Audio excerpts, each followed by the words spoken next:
Hi everyone, my name is Roxy Sampalo and today I'm going to be completing my second grade word problems with two of my brothers. My first brother is in 8th grade, his name is Ronnie, and my second brother is Brandon, who is currently in 2nd grade, so these word problems will be based more towards him.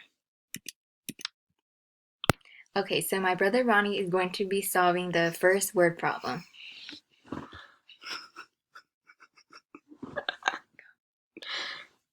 There are 13 people in a bike race. 8 are at the top of the hill. The rest are at the bottom of the hill. How many people are at the bottom of the hill? I would do 13 minus 8, which equals 5 to answer this. Okay, here's the next problem. 4 horses are in a barn. 8 horses are in the field. How many horses are on the farm altogether? I would do 8 plus 4, which equals 12 to solve this. Good job. Okay, the next problem. Andrew made some sandwiches. He made 6 turkey sandwiches and 7 ham sandwiches. How many sandwiches did Andrew make in all? I would do 7 plus 6, which equals 13. And here's the last problem. I have 12 flowers in a vase. 8 are daisies, the rest are roses. How many of the flowers are roses? I would do 12 minus 8, which equals 4.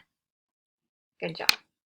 Okay, so Ronnie solved those problems fairly quickly. You could tell that he is older and he understands the problems and what to do very well. So now I'm going to let my brother Brandon, who is currently a second grader, so these problems should be really good for him and he's going to give them a try. Okay, Brandon, so there are 13 people in a bike race. 8 are at the top of the hill. The rest are at the bottom of the hill. How many people are at the bottom of the hill? So 8 plus 5 equals 13. So there's 5 down the hill and 8 above the hill. Very good. So, the next problem. 4 horses are in a barn. 8 horses are in the field. How many horses are on the farm altogether? 12. How'd you get that? Because I know that answer for a long time, that 8 plus 4 equals 12. Good job. Okay. Andrew made some sandwiches. He made 6 turkey sandwiches and 7 ham sandwiches. How many sandwiches did Andrew make in all? 13. 13, and how did you get that? Because I did the same thing as the other one. I know this for like a long time, but sometimes I just like forget it. Okay, so can you explain to me exactly what you did to get 13? So, when I first had to do the problem, I counted 7, then I added 6, then I got 13. Very good. So you added them together. And then I learned it on sorry as well, because when I moved 7 and 6. Okay, good. I got it. Good job. So this is our last problem. Okay. I have 12 flowers in a vase. 8 are daisies. The rest are roses. How many of the flowers are roses? So there's 820 vases. So,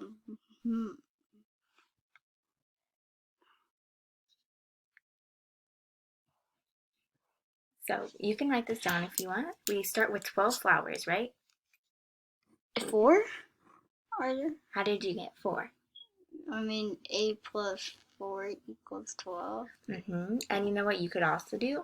12 minus 8 Equals 4, and 12 minus 4 equals 8. Very good. Good job, Brandon. Great work. I'm really proud of you. Okay, so as you can tell, my students did really amazing with the word problems. My brother Ronnie, who's in 8th grade, obviously these are pretty easy for him and he did them pretty quickly. He was able to do them in his head, so that was really nice and he knew exactly what he was doing. My brother Brandon, who's in 2nd grade, I was actually very surprised that these problems also seemed fairly easy to him. For most of them, he was able to do them in his head. The only problem that I think he did have was with the last one. I think that was the most challenging one for him, but he was still able to complete them all very quickly, which was very surprising, but also made me really proud of him. And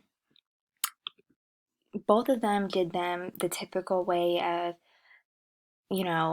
one a number minus another number equals this number, a number plus this number equals another number. So my brother Ryan did have a slight problem with this last problem. However, I was really proud for him when he noticed that, you could do 12 minus 8, which equals 4. But you could do 12 minus 4, which equals 8.